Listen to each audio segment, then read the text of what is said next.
अब मिक्सोमा, जो मिक्सोमा होता है ना मिक्सोमा का नाम मिक्सोमा क्यों पड़ा? मिक्सो का क्या मतलब होता है? Connective tissue. तो सबसे पहले तो इससे हमें क्या पता चलता है कनेक्टिव टिश्यू है तो ये मीसेंकाइमल सेल से फैला है। दूसरा ये बेनाइन तो है ही। अब तीसरी हम जीन देखते हैं। जीन उसमें होता है GNAS1, GNAS1 जीन से फैलता है ये। और ये क्या बनाता है? ये एक जी प्रोटीन की सब यूनिट को बनाता है। और दूसरा जीन होता है इसमें प्रकार 1A, ये साइक्लिन काइनेज डिपेंडेंट प्रोटीन बनाता है। तो ये इन दोनों जीन जेनेटिक डिफेक्ट की वजह से फैलता है। अब इसमें ना ये इसकी सबसे पहले लोकेशन बताया था। तो जिसकी लोकेशन है, इसकी लोकेशन क्या है? एट्रियम। ये एट्रियम में फैलता है। तो अब इसमें बताया गया है कि इसकी प्रेफरेंशियल लोकेशन क्या है? लेफ्ट एट्रियम में। लेफ्ट और राइट एट्रियम का रेशियो देखें तो 4:1 आता है। अब एक और चीज़ देखते हैं, उसकी सबसे मोस्ट फेवरेट साइड है ना, वो है फोसा ओवैलिस वाली। जहाँ फोसा ओवैलिस होता है ना, ये इसकी फेवरेट साइड होती है। और अब सबसे पहले अगर हिस्टोलॉजी में अगर ठीक है, अब हम देखते हैं इसकी अब इसकी सबसे मॉर्फोलॉजी देखेंगे। ये मॉर्फोलॉजी में क्या होता है? पेडंकलेटेड हो सकता है, सिसाइल हो सकता है, और ये जेलेटिनस होता है। अगर इसे हिस्टो देखेंगे तो हमें क्या देखेंगे? म्यूकोपॉलीसैकेराइड सेल्स देखेंगे और बहुत सारा जेलेटिन दिखेगा। अब इसकी जो इंपॉर्टेंट क्लिनिकल फीचर्स हैं वो क्या होता है? इसमें क्या होता है?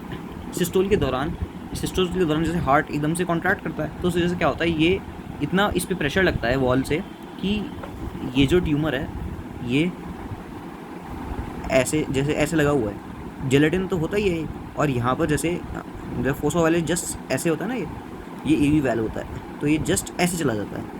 मतलब इतना फोर्स लगता है इसमें, ये इतना मोबाइल हो जाता है, जिससे ये सिस्टोल के दौरान ये इसके ऊपर आ जाता है। फिर जब डायस्टोल होता है ना, डायस्टोल होने पे जैसे ये एवी वैल ओपन हुआ तो ये ब्लॉक कर देता है एवी वैल ओपनिंग को। उसकी वजह से क्या होता है? ऑब्स्ट्रक्शन हो जाती है। इसे हम क्या कहते हैं? इसको हम कहते हैं ball valve opening obstruction, ball valve obstruction कहते हैं इसे हम।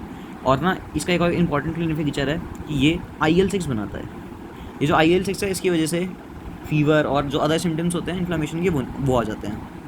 और इसके लिए जो हम लैब करते हैं टेस्ट, वो एकोकार्डियोग्राफी करते हैं।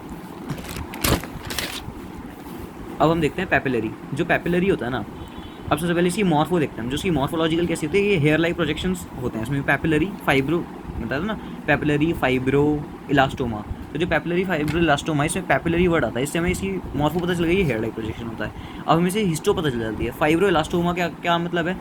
कि इसमें इलास्टिन बहुत ज़्यादा मिलेगा, और ये भी क्या फाइबर वगैरह, मतलब कनेक्टेड टिश्यू का है, तो म्यूकोपॉलीसैकेराइड मिल जाएगा इसमें। अब इसकी लोकेशन है वो कौन सी मिल जाएगी? ये जो सेमिलुनार वेल्व्स होते हैं, उसका वो वेंट्रिकुलर सरफेस जो है, बाहर से नहीं अंदर से, जो वेंट्रिकुलर सरफेस है ना, वहाँ मिलेगा ये। और एवी वेल्व में एट्रियल सरफेस में मिलेगा ये इसकी लोकेशन है। इसी क्लिनिकल फीचर्स क्या है? क्लिनिकल फीचर्स है कि इसका एक ही है, एम्बोलिज्म हो सकता है इसमें। ये होता है रैप्डोमायोमा। ये जो रैप्डोमायोमा होता है ना, ये पीडियाट्रिक हार्ट में सबसे ज़्यादा मोस्ट फ्रीक्वेंटली जो पीडियाट्रिक हार्ट में होता है वो होता है। ये 1 साल के बच्चे तक में हो सकता है। जीन कौन सा इफेक्ट होता है इसमें? TSC1 या TSC2, ये दोनों एक ट्यूमर सप्रेसर जीन होते हैं, इनमें ऑल्ट्रेशन हो जाती है। ये दोनों एक ऐसा प्रोटीन बनाते हैं जो इनहिबिट कर देता है activity of mammalian target of rapamycin. ठीक है, और ये जो है ना, ये ममेलियन टारगेट ऑफ रैपोमाइसिन ये करता है, ये ग्रोथ और रेगुलेट कराता है सेल साइज को।